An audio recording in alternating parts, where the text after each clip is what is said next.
simple exercise. I want everyone to open your arms big like this, and then clasp them together. Just do whatever feels natural. Notice which hand is over top. Now, we are going to do this again, but in reverse. Open your arms big, and then clasp the other hand on top. Notice how it feels. Kind of weird, right? Not all that comfortable. I'm sure some of you would rather sit with your hands clasped the other way. Maybe it feels more natural, more familiar, maybe safer. But I'm going to challenge all of you to leave your hands like this and try and get used to the feeling. We will come back to it. Good afternoon, fellow students on teams, teachers, all my G's, Crocs, my parents, Mr. Postma, and Mrs. Bett. When starting to write this speech, I wanted to understand a bit more about why change can be so difficult. And I came across this metaphor explaining a bit behind the neuroscience behind change, so just stick with me for a second because it's pretty interesting. Your brain is made up of approximately 1 billion neurons, which store and transmit a lot of information. And every time you learn a new word or activity or behavior, these neurons change their connections to create new pathways. So imagine you're in front of a really big field of tall grass. And in this field, there are a couple of very clear pathways that have been created through lots of people walking over them. Let's say these pathways represent neural connections for familiar behaviors like riding your bike or maybe typing on the computer. Every time you repeat these behaviors, the pathway becomes even more clear and well established. Now your brain naturally will always want to stay on these paths as it will result in the least resistance, allowing you to follow the path with ease and little energy. So what happens in our brain when we try to change? Well, continuing with the metaphor of the field, imagine the field now has really tall crops all around you and your well-established path.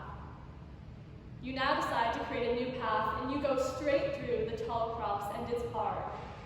The crops are strong and itchy and hard to get through, so maybe you give up. Or maybe you push through and make it to the other side. You look behind you and the path you just created is there. It's not the most beautiful path yet, but you've just created the start of a new neural connection in your brain. This is what happens when we are met with change or try to change a habit. There is some resistance and it is more difficult to do. Therefore, sometimes we find it too hard and we slip back into our old habits. This past year, we have had to do a lot of pushing through the crops, and while in many ways, we still are.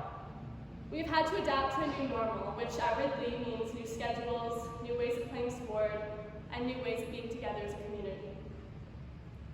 Not only has the whole world changed, I feel like I can speak for a lot of people when I say we've personally changed through quarantine.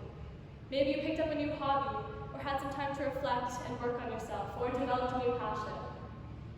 In addition, our generation played a big role in sparking important social change.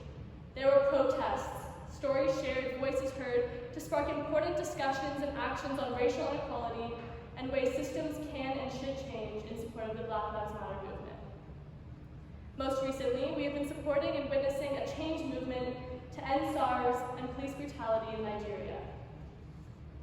On top of this, in our less than 2 decades of life, we have experienced, and to just name a few, the fight for all LGBTQ+ rights, heightened awareness of our environmental impacts and actions taken to minimize our ecological footprint, the Me Too movement, the commencement of an important truth and reconciliation process in Canada, the normalization of mental health struggles, and countless body positivity campaigns and the representation of more diverse sizes, ethnicities, and abilities in mainstream media. And that's only to name a few. I'm sure you can all think of revolutionary change your home country has initiated in your lifetime. The reality is, we haven't been passively watching this change from the sidelines. Teens all around the world have actively engaged and voiced their opinions and ideas. A big part of this accelerated change is due to our access to technology and ability to regularly share ideas on social media. And on the topic of technology, I could probably talk for another 10 minutes alone about all the technological changes we've experienced in our lifetime. This should be enough evidence for you all to believe that this generation has been immersed in change. We have the experience to continue to change our world for the better now and as we get older. Yes, change is hard. Walking through the crops to make your own path is a lot harder than just sticking to the pre-existing path. But we have a huge advantage. We, and by we I mean this generation, understands change. We are growing up in a time of rapid revolutionary change. This is the stuff our kids and grandkids will read about in their history textbooks and say, wow, Mom, the 2010s are crazy. You might not notice it because this is the way we have grown up. We are so accustomed to changing our habits. Even if it was something simple like using a metal straw instead of a plastic one, or not being able to hold snake dance or pep rallies, yet finding other ways to come together as a school community.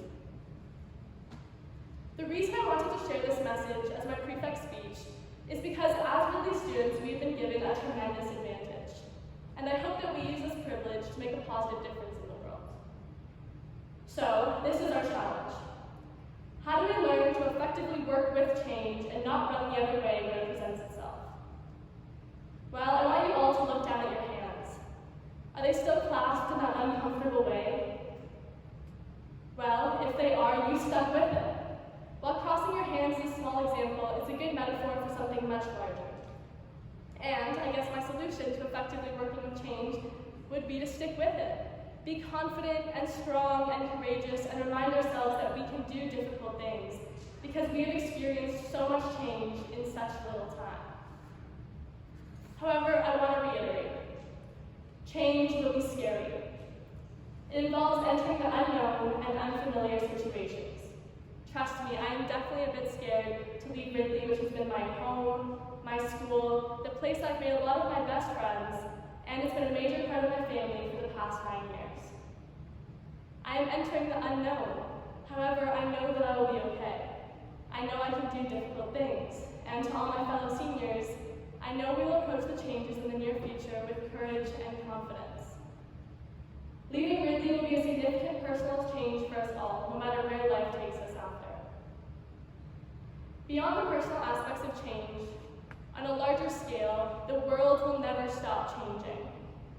As a global community pursuing a just society, we still have a long way to go, and inevitably this generation will be at the front lines. I'll repeat once again, we have a generational advantage. We have been steeped in change our whole lives. We are the experts in change. We are good at this. We can approach change with confidence and courage, and maybe a little bit of wisdom. So my challenge to you, and my challenge to all of us, is to use this gift to our advantage and to the benefit of